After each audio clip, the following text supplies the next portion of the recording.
Un lugar de encuentro para el talento venezolano, dentro y fuera de nuestro país.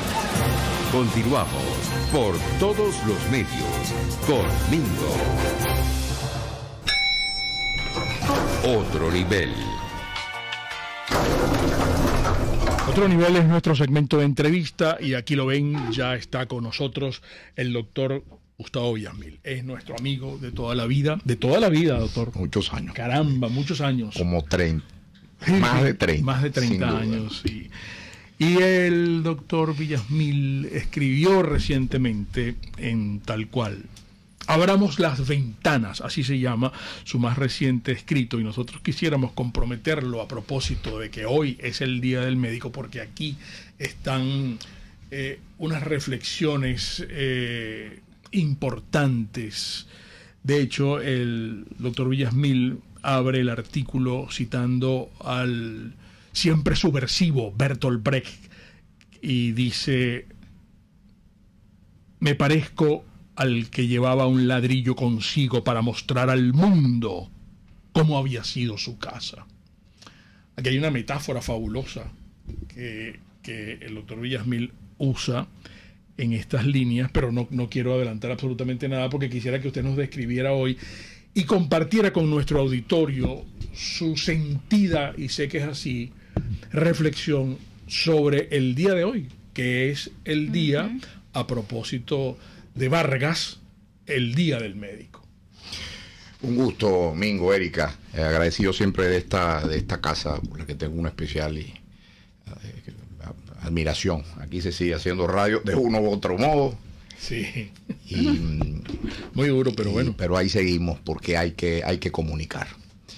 Y hay que hacerlo desde la reflexión histórica. Entonces, comunicar es muy distinto a hablar cosas, decir cosas por el micrófono. El tema de la medicina en Venezuela parte de un hecho que por eso quiero citar. Muy conocido periodista venezolano en el exilio, don Rafael Poleo, con quien creo haber estado de acuerdo en muy pocas ocasiones, me cuesta recordar alguna. Sin embargo, una vez puso en Twitter algo que yo le agradecí. Yo le agradezco que usted haya puesto esto. En alguna ocasión, no sé si de un 10 de marzo, dijo que la medicina venezolana históricamente había sido de una estatura superior a la del país mismo. Yo creo que es así, y no porque yo la ejerza. Hay que decir desde la reflexión histórica que este país mísero, insignificante en todo sentido, que pudo haber sido la Venezuela de fines del siglo XIX, produjo a un genio como Pablo Acosta Ortiz, el llamado príncipe de los cirujanos. Que este país, que era la vergüenza de América, vuelve a serlo. Produjo la generación médica del año 36, que pensó una sanidad pública para Venezuela, primero que los ingleses. Este país que nunca ha podido, por Dios, quitarse de encima la lacra militar, la bota militar en el cuello, produjo, nuevamente lo vemos, produjo una generación médica como la del 58, la que perteneció a mi padre, con el gran Arnoldo Gabaldón a la cabeza. Entonces es cierto. La pregunta que yo hago, porque ese texto al que hace referencia está dirigido a diversas lectorías, a diversas audiencias. Es verdad. Es verdad. Y la primera, naturalmente, a la de mis colegas, a quienes abrazo desde aquí, les quiero. Pero usted lo sacude. Pero tengo que decírselo. A despecho de no ser simpático, pero en Venezuela estamos llenos de simpáticos. En Venezuela hay gente simpatiquísima. Mira cómo estamos. Es verdad. ¿Estamos a la altura de ese legado?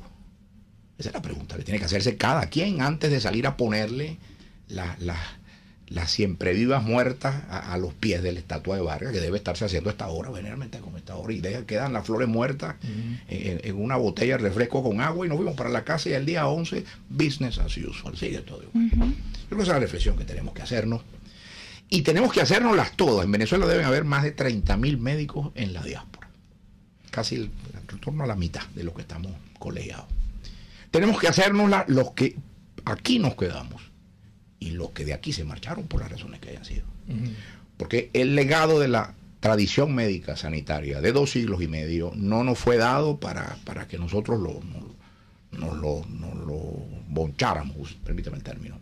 sino para que lo resguardáramos, lo enriqueciéramos y lo pasáramos a los que están por venir. Y lo digo con la responsabilidad que me cabe, porque hoy ya no es un día tan feliz en casa. Mi padre no está allá, y para mi padre, viejo pediatra de vieja guardia, el 10 de marzo era una fiesta, y venían los colegas, y venían los amigos, y se sentía genuinamente feliz. Estamos nosotros, estoy yo, a la altura de la generación que encarnó mi padre y muchos de sus compañeros. Pues es una pregunta que me hago todos los días del mundo, y es la pregunta que yo le hago, con la que me dirijo a mis colegas. Creo que eso es una reflexión que parte desde lo más personal. Por supuesto que no por ello yo arrío la bandera de los afectos y quiero a mis compañeros de promoción de la Escuela Vargas de Medicina, a mis compañeros de ejercicio en el hospital universitario, a mis compañeros de práctica privada, a mis alumnos, a mis maestros, por quienes rezo todos los días, porque yo no tengo modo de pagarles todo lo que me han hecho por mí. Pero vamos, desde esa reflexión que toca lo más personal, lo más íntimo, yo creo que tenemos los médicos venezolanos que en esta hora asiaga, donde vuelve, tenemos la difteria. Mi generación fue vacunada para la difteria, y por eso yo no tuve difteria. 60 años más tarde que tenemos gente con difteria. Y no hay vacuna. Bueno, no hay ni información tampoco. No sé, bueno, no hay información, no hay vacuna, pero si hay vacuna no hay quien la ponga, y si hay quien la ponga no hay vacuna, y si no, no hay nevera para la vacuna, porque como digo también en este texto, ese edificio institucional con muchos defectos, fue la primera vez que yo te fui a ver allá a Radio Capital, era para protestar por los enfermos de esa extraña enfermedad que llamaban SIDA en los años 80, fue la primera vez, ¿de acuerdo? Y aquí en esto seguimos. Bueno, pero en nombre de toda esa institucionalidad que de alguna manera pudo dar respuestas, a veces mejor, a veces peor, pero que hoy no da ninguna, nosotros tenemos que entonces preguntarnos seriamente en lo más íntimo ¿qué hicimos de esto? Hablabas de la educación, un campo por el que yo también palpito, porque al fin y al cabo soy un educador médico, pero yo cada vez que vengo para acá veo el histórico edificio del Pedagógico de Caracas, aquí enfrente, que encarnó un sueño, por cierto, que bajo el influjo de aquella famosa misión de profesores chilenos que vinieron aquí, el sueño el liceo con el profesor de matemática, de física, de castellano, literatura, que recordamos con tanto afecto, está en cifras históricas de deserción. Es excepcional encontrar un graduado. Ahí tenemos a Corea y a Japón jugando el campeonato mundial de béisbol. Son sendas potencias. A una le tiraron una bomba atómica. En Corea era un lodazal lleno de mosquitos. Cuando en Venezuela se hizo el Centro Simón Bolívar, ahí tenemos dos potencias sin recursos naturales, pero que tienen uno que es tremendo y que vale por eso y más, que es un recurso humano tremendamente formado, porque la educación va a la vanguardia de la estima de esas sociedades. Esas son las reflexiones que desde la medicina, la educación, tenemos que hacer. El señor del Tigre, que quiere ser un pequeño emprendedor, que no quiere que le saquen un cheque por una taquilla pública, sino que quiere ganar el pan con sus manos. Lo que se hace es acreedor de una amenaza de ser puesto preso. Esas son, mis queridos amigos, y no sé si es que me salgo del pote, las reflexiones que a uno le tienen que llamarlo, tienen que convocarlo en un momento de ruina nacional que nos ofrece la imagen terrible, la dicotomía terrible de gentes que no puede ganar para comer, y eso lo vemos en el hospital, ¿no? Pero hay gente organizando campeonatos de polo. Ahí está la reflexión. Sí. Ahí está brutal, radical, terrible, cruel en tantos aspectos, porque además detrás de cada una hay una ética, una estética tan diferente. Ahí está la reflexión que tenemos que hacernos, así nos sangren las manos, queridos compatriotas, porque de Venezuela no se va a condoler nadie. Olvídese nadie de esto. Y creo que hoy, desde marzo, esta reflexión en el campo de la medicina venezolana, desde nuestra propia tradición, que es tan noble, es obligatorio hacerla. Aquí no estamos para llevar florecitas a los mármoles de Carrara, sino para preguntarnos cómo fue que llegamos hasta aquí. Esa es la primera pregunta que hay que hacerse. Hay distorsión en el oficio de ser médico en cuanto a que vemos vallas y se mercadea de manera un poco hasta grotesca a veces la profesión. Las hay, y yo esto lo voy a decir aquí, vamos, mi entera responsabilidad. porque, repito, la deontología médica no me ha sido dada para que yo haga lo que me convenga con ella. El Código Deontológico Médico Venezolano fue una creación del propio doctor Racetti, hace principio del siglo XX, de aquí ya tiene más de un año de vigencia.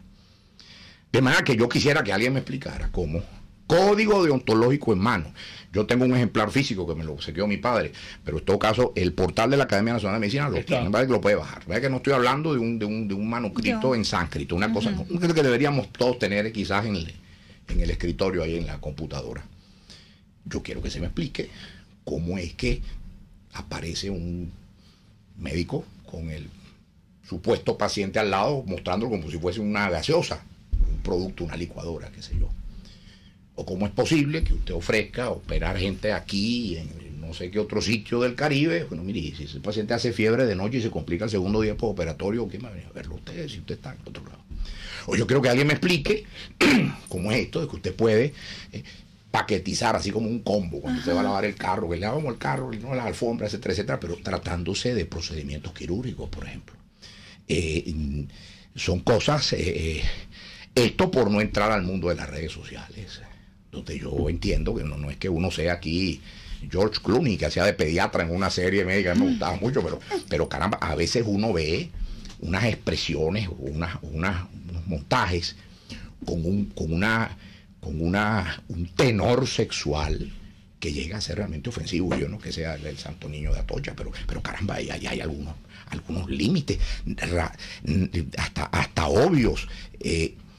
Nadie busca servicios médicos porque quiera. Tú vas a un restaurante porque quieres, tú vas a un teatro porque quieres, porque te apetece ver aquello. La gente que viene a verme a mí es generalmente porque está enferma o porque está angustiada y no quiere estarlo y quiere prevenir una determinada condición. Lo médico, yo le daba una clase a los muchachos y hacía estar en alemán, por ejemplo, hospital se dice Krankenhaus, que literalmente es la casa del dolor. Kranken es dolor. Entonces yo le digo a mis estudiantes, bueno, ¿qué creen ustedes que ven la gente acá? Hacer turismo, a ver, no, mira, este viene porque hay dolor, y ese dolor puede estar expresado en diversas formas de patología que ellos esperan que nosotros asistamos. ¿Cómo puedo estar yo aquí con un ataviado a una manera muy a los Río de Janeiro?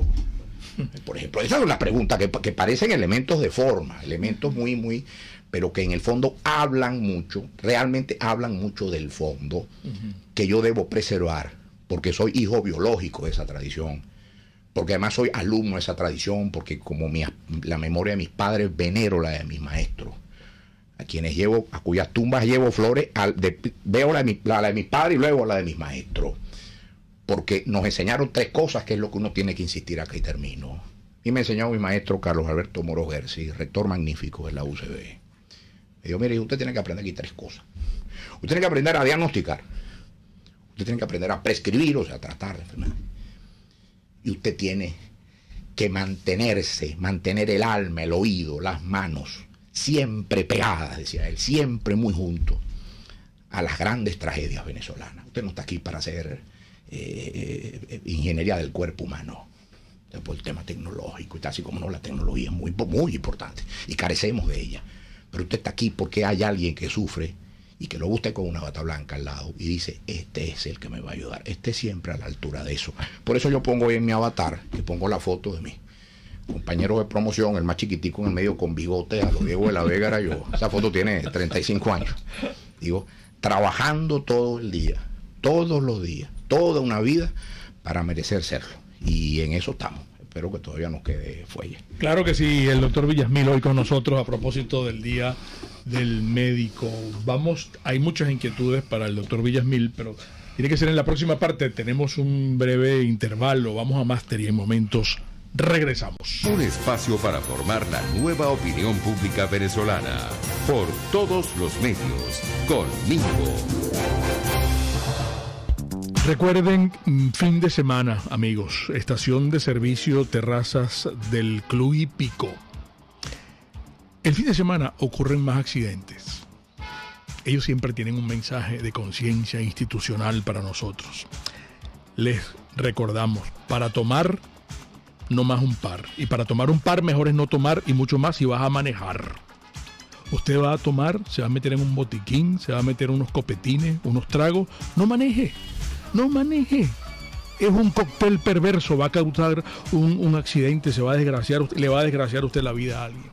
Nosotros manejamos muy mal, eso es mentira, que se nos ha dicho toda la vida que maneja en Caracas, maneja en cualquier parte del mundo, no. Si usted maneja aquí como maneja aquí en Caracas, en cualquier parte del mundo va preso. Nosotros no sabemos manejar. Nosotros no cumplimos. Usted obsérvelo. Hay gente que está con esta mano en el volante y con esta en el celular. Usted no usa el cinturón de seguridad. Usted se come la luz. Eso es lo habitual. Eso es lo normal. Imagínese la cultura de los mensajeros, la cultura de los motorizados. Y no hay quien ponga aquí freno.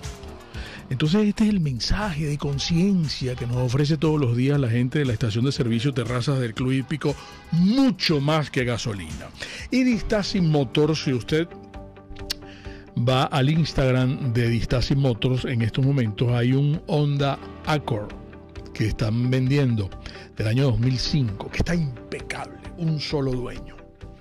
Yo le hablo todos los días y hago énfasis en este departamento de carros usados de nuestros amigos de Distasis Motors, que durante toda la vida los hemos asociado a ellos porque son realmente el concesionario y taller Honda de Venezuela. Ahí tienen ese carro, está como nuevo y es del año 2005. Es una ganga, vale la pena que usted evalúe y converse con ellos. Yo le voy a dar ahorita un teléfono directo para que usted hable con ellos. Ese carro está en perfecto estado, de verdad. Ese es el departamento de carros usados de Distasis Motors, que ahora también es concesionario autorizado de los vehículos JMC. Aquí está el teléfono para que hable con ellos, 0212-285-7779. RCR 750 AM, porque lo bueno une. Un periodista espontáneo, frontal, observador, inconforme, con mucho que decir y escuchar. Regresamos por todos los medios conmigo.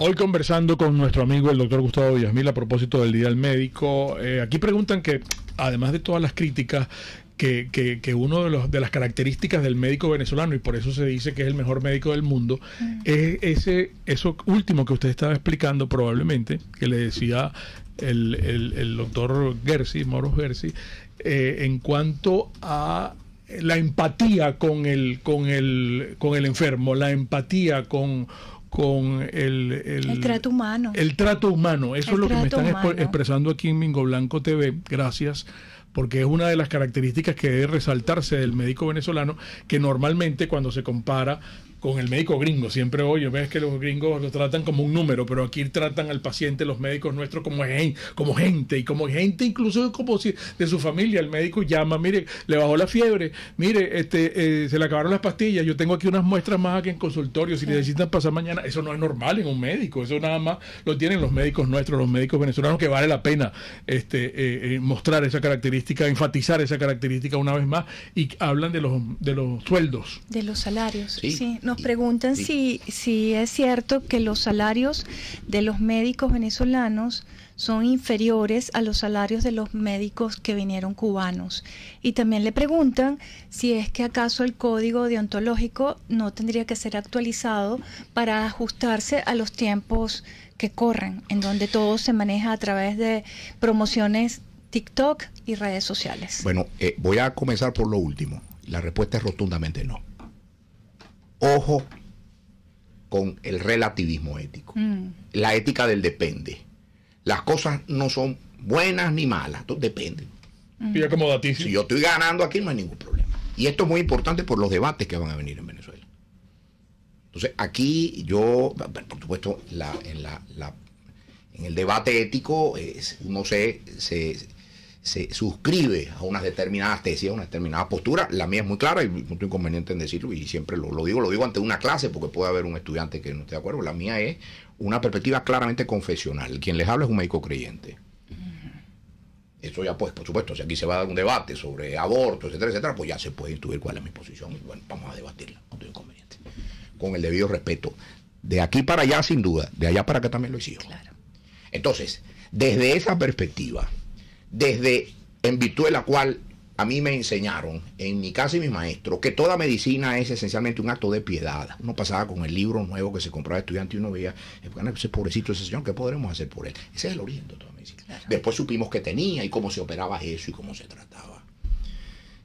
Si eso debe ser o va a ser sustituido por una línea de productos, ahí vamos a dar un debate ético y yo no me voy a quedar en mi casa, créanme, lo voy a salir a dar. Sobre todo, ¿por qué? Porque como yo digo, y aquí se molestan los amigos de Barrio Adentro y tal, yo no tengo nada personal contra ellos, pero yo se lo dije una vez, mira hijo, esto no es Mozambique, esto no es Angola, ustedes o los jefes tuyos fueron a aventurar, países devastados que nunca crearon una institucionalidad. Aquí tenemos 250 años formando médicos, montando las cositas, el viejo protomedicato y las cositas básicamente para vacunando gente, la expedición de la vacuna. Aquí no tenemos 3 días en esto, de manera que yo tengo que ser responsable cuando me remito a ese acervo. Pues tu segunda pregunta, el tema de los médicos cubanos. Nadie sabe, bueno, nadie le ha enseñado un talón de pago, pero ellos tienen alojamiento, tienen una serie de temas que mis presidentes no. Mis presidentes llegan en transporte público. De manera que voy a dar el dato general que está escrito. Esto está en los cuadernos del CENDES en la edición correspondiente al primer trimestre del año 20. Eso lo publiqué yo en plena pandemia. ¿Cuánto le da por cifras que hasta ahora, incluso hasta han sido internacionalmente citadas, nadie ha refutado a Venezuela? Desde el año 2004, que comenzó el tema, el programa Barrio Adentro, tema de las misiones, hasta el 2020, el Estado venezolano ha erogado a La Habana por concepto de pago de este tipo de servicios, vamos a llamarlo así, estimados venezolanos, con ciudadanos nuestros que nos oyen, la friolera de 45.000 millones de dólares, hablamos de 45 millardos de dólares, y en Venezuela no hay un solo programa de salud pública en pie. Y el último, el que tenga alguna duda, en Venezuela hay difteria. Sí. Mi generación, yo tengo 60 años, nosotros nos vacunaron para eso. Y por eso yo nunca vi una difteria de estudiantes. Volvimos a ver cuando el brote del año 16 y ya ahí están contando casos. ¿Qué es la difteria? La difteria es una enfermedad infecciosa muy grave, transmitida o causada por el Corynebacterium diphtheriae, que produce, entre otras cosas, una expresión local, inflamatoria local en la garganta, por la cual se ven situaciones verdaderamente monstruosas que impiden al paciente respirar. Aquí usted tiene manera que ellos se forma una telaraña en la hipofaringe que virtualmente hace imposible que el paciente respire. Esto además de ingerir alimentos. Pero no, es que el paciente muere. El problema, el paciente finalmente el drama último llega a ser respiratorio, claro, porque se ahoga. Es como si usted estuviese en el ducto de aire acondicionado lleno de telaraña. Bueno, ¿cómo pasa el aire ahí? Claro. Bueno, porque es la expresión inflamatoria generadora de membranas que produce esta particular enfermedad. Hasta en la literatura, por ejemplo, creo que en algún pasaje de Pérez Galdós hay alusión al tema. Le ponían una especie de traqueostomo a los muchachitos para que no murieran. Bueno, pero estamos hablando de Pérez Galdós el siglo XIX. ¿Cómo es posible que en este tiempo, en el siglo XXI, estemos contando enfermos por esa causa, cuando la tecnología médica resolvió su prevención hace más de 50 años? Bueno, y todo eso nos costó 45 millones de dólares. Entonces, como cuando usted va a un restaurante muy caro, que le pasan la foto y dice, caramba, ¿qué me comí yo aquí para que me cueste eso? La pregunta que yo me hago como venezolano. Aquí no hay un solo programa en pie. Aquí tenemos el drama de la mortalidad materna, la mujer que muere dando vida. El embarazo no es una enfermedad, aunque algunos insistan en ello, aquello es un debate ético. De manera que los que creemos que la mujer fue, digamos, creada por el Señor, entonces, para concebir y dar vida, no lo entendemos como una enfermedad. Luego, si muere en ello, es porque el sistema de cuidado que la recibe es terrible. Venezuela es medalla de plata, si no de bronce, en Iberoamérica por esta causa. Cuando este país, nosotros hablamos en la democracia siempre del gran hito de la lucha antimalárica, y lo es, pero hay otro hito que no es menor. En tiempos de esa abyecta Cuarta República, el año 60, 61, en Venezuela, ahí es la épica, otro grande, el doctor Oscar Agüero, el maestro de todos los obstetras en Venezuela, hizo posible a través de los programas de formación profesional para la atención del parto que en Venezuela de cada 4 partos, 3 ocurrieran en hospitales asistidos por personal médico y sanitario profesional. Mis padres nacieron en sus casas, todos mis hermanos nacimos en hospitales.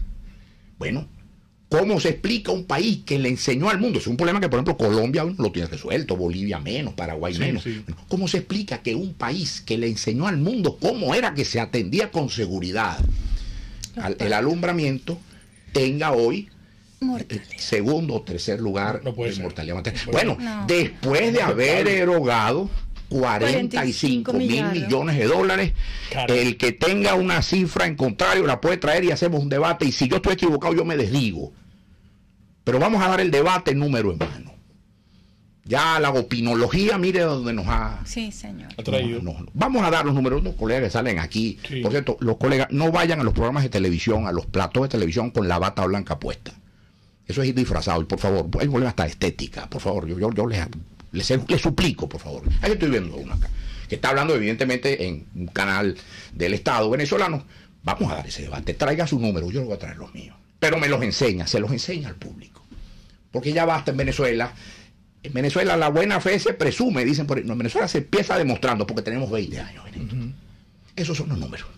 Y me habías hecho otra pregunta, la pasa que te empecé a responder en orden inverso. Era un poco para hablar de esa condición del médico venezolano. Y tenía que ver con el médico venezolano, sí. ¿Por qué uno llama a botón acá? Vamos a decir, ese llamado de atención afectuoso, fraterno, en muchos casos paternal, algunos muchachos pueden ser hijos de uno. Porque repito, muchachos, lo digo todos los días, lo dije ayer, ya voy para allá, lo voy a volver a decir. Nosotros somos guardianes de un tesoro precioso que no tenemos derecho a dilapidar en nombre de nada. Y por eso nuestros muchachos nunca dicen, siempre, esto pasa mucho, y esto es otra cosa, me han criticado, pero yo tengo que decirla, no tengo otro chance, tienen que ser en este espacio, pero no abundan. En una oportunidad, no sé, un colega venezolano joven hace, bueno, alguna actuación particularmente destacada en cierto hospital del exterior, y entonces salió, deja nombre el alto de Venezuela, todos los pacientes, este joven médico venezolano. Y yo puse en Twitter, caramba, ¿por qué nadie dice, me parece muy bien, que todos los días nuestros muchachos del Universitario, del Vargas, de aquí del Pérez Carreño, del Central de Maracay, dejan en alto el nombre de Venezuela todos los días, sin agua, sin luz y sin nada? Y nadie les dice, bueno, no te puedo decir lo que la de cosas que no, pero tengo que decirlo. Porque yo tengo estudiantes de posgrado que hicieron todo su proceso de formación como especialistas viviendo en habitaciones del hospital, porque no podían pagarse un alojamiento. Los cubanos tienen donde vivir. Yo tuve colegas en los primeros, jóvenes colegas en formación, a los que había que darles una especie de pequeño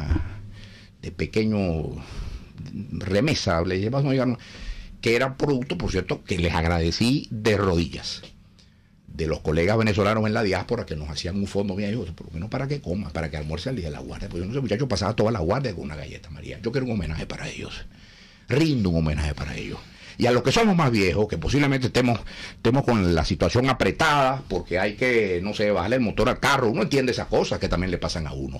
Pero hay que entender que aquí hay muchachos que nos llegaron a formarse como especialistas a los hospitales universitarios de Caracas, teniendo como equipaje una cajita de cartón amarrada con mecatillo, y ahí están. Yo para ellos pido el homenaje que aquí les rindo. ¿Por qué les doy el 60-70% de mi tiempo efectivo diario? Me empiezo a preocupar de mis cosas como a las 4 de la tarde y estoy con ellos desde las 7 de la mañana, porque a alguien tengo que entregarle lo que el maestro Moro puso en mis manos hace 35 años, y yo estoy esperanzado, creo en ellos, motivo por el cual a los que estén vendiendo combos yo les pido que a la flor de las nuevas generaciones médicas venezolanas que permanecen en el país me las respeten. Tenemos que despedir prácticamente el programa, pero me voy a robar unos minutos, Catherine y Julio. Voy a comprometer, unos 3 minutos me regalan, para comprometer a Gustavo Villasmil, más que como médico, como venezolano, que yo sé que le angustia y le mortifica la situación de nuestro país, que nos ofrezca un diagnóstico de lo que le pasa a la política en Venezuela y de lo que ocurre con esa élite política que nos ha llenado de fracasos, nos ha llenado de trampas y de engaños, y se ven las costuras. Y la reflexión que compartía con ustedes en el segmento Dice mi vecina, hacía un llamado de atención hacia los jóvenes políticos que se meten en los partidos políticos y los enseñan única y exclusivamente a ser como esos fracasados corruptos que nos han traído hasta donde estamos en estos momentos. En el año 2015, creo que estuve aquí en algún programa tuyo, yo me bajé del bus de la política, no sin dolor, porque a ello y a la construcción de una alternativa dediqué los años que no vuelven, que son de la juventud, cosa que no me pesa. Creo que hice lo correcto. Y lo hice diciendo esto que aquí les dejo. A ustedes, mis queridos amigos, y a esta audiencia. El calendario no es una pieza para ponerla en el currículum vitae, porque me decían, no, somos jóvenes. Decía, eso no encarna ningún mérito en sí mismo. Y le dije, en todo caso, a un joven, ya no tan joven, dirigente político de aquella época, de los que surgieron en el movimiento estudiantil. Nosotros somos la generación del 2007, ¿no? Una generación política, yo como politólogo lo digo, tiene una serie de atributos en los que ustedes carecen. Ustedes lo que tienen en común es que tienen cédulas más o menos el mismo número, eso es lo único. Pero en todo caso, te digo algo. La condición juvenil está clínicamente demostrado, se resuelve espontáneamente con el paso del tiempo, no hay que hacer más nada. Respondiendo a tu pregunta y a tu angustia, esta ateroesclerosis de la política venezolana no la podemos explicar en clave cronológica. El gran Konrad Adenauer llevó adelante lo que se conoció como el milagro alemán, que fue sacar ese país derrotado y ocupado por 4 ejércitos extranjeros, con niños huérfanos descalzos con los piececitos en la nieve, teniendo más de 70 años. Mira que esto no es un problema de número de cédula, esto es un problema de espíritu. Y los espíritus esclerosados no tienen, no han tenido y no van a tener nada que decirle a este país que está viendo qué hace con sus hijos, cómo cuida a sus viejos, y cómo el que está en Perú llevando palo y siendo humillado a diario pone aunque sean $50 para que coman en la casa. Si no hay respuesta, si no hay discurso para ese país, no tienen derecho, por Dios. Es inmoral que se presenten en esta o en cualquier elección. Decía mi maestro, todavía con nosotros, Rafael Musi Mendoza, citando Hipócrates, primum non nocere, primero no hagas daño, no metas un catéter, un trocar, no operes un paciente o pongas un tratamiento que puede ser peor que lo que está.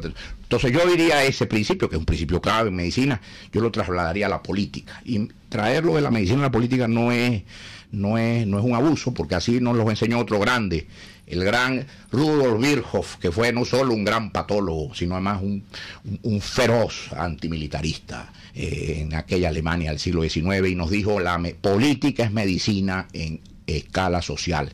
Desde esa perspectiva lo digo. Los escleróticos no tienen nada que decirle a un país que tiene sus esperanzas ya muy reducidas tras 20 años de fracaso. Esto se lo digo a algunos que por ahí mandan mensajes y llaman, y hay gente que lo mejor que puede hacer por este país es tomar sus cosas e irse para su casa, irse a atender sus propios asuntos.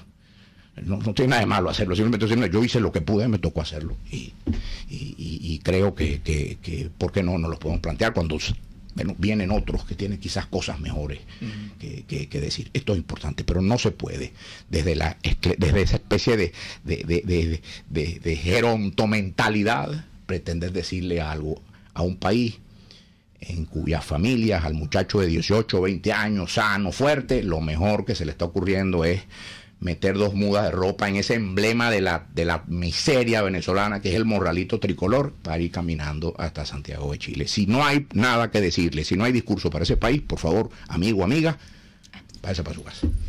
Como nos dijeron en España, se puede decir más alto, pero no más claro. Querido amigo. Gracias, Eric, un gusto. Gracias, estimada audiencia, Villamil. amigos de la producción, un gusto. Gustavo Villamil, amigos, las interpretaciones finales, como siempre, de ustedes. Y recuerden, el comunismo te quiebra las rodillas para que tengas que darle las gracias por las muletas. Hasta el lunes. RCR presentó Por Todos los Medios con Mingo.